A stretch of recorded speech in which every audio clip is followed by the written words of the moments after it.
Bonjour!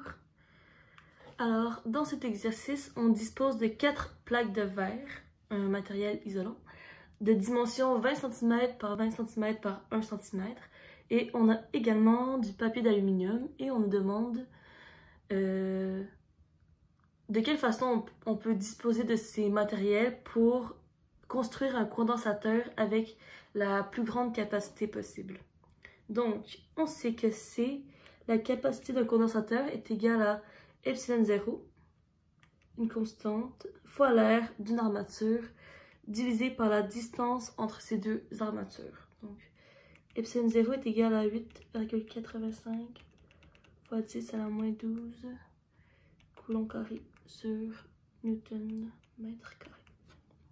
Donc, on sait que si on veut avoir la capacité la plus grande possible, il faut que l'air d'une armature soit la plus grande possible et que la distance entre les deux armatures soit la plus petite possible, puisque D se trouve au dénominateur. Donc, une façon de disposer le matériel, ce serait de placer les 4 plaques côte à côte, comme ceci.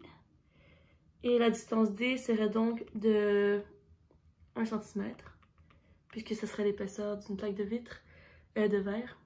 Mais on pourrait également placer ça d'une autre manière. Ça ne dérangerait pas vraiment. On pourrait les placer côte à côte de cette façon.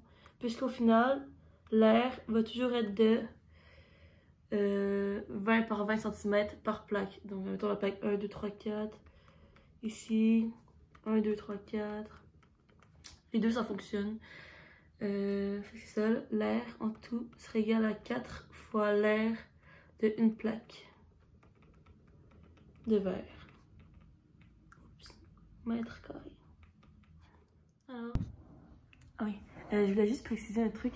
Une autre disposition à laquelle on aurait pu penser, c'est une disposition où, entre les feuilles d'aluminium qui forment les armatures du condensateur, ça serait de placer les 4 plaques de verre une par-dessus l'autre. Mais par contre, on sait que la distance D entre les armatures doit être la plus petite possible, puisque dans la formule de la capacité, la distance D se trouve au dénominateur. Donc c'est ça. Alors, il faut que la distance entre les armatures soit la plus petite possible. Mais si on avait placé les plaques de verre une par-dessus l'autre, D aurait été égal à 4 cm versus le 1 cm qu'on a dans les dispositions que je viens de présenter.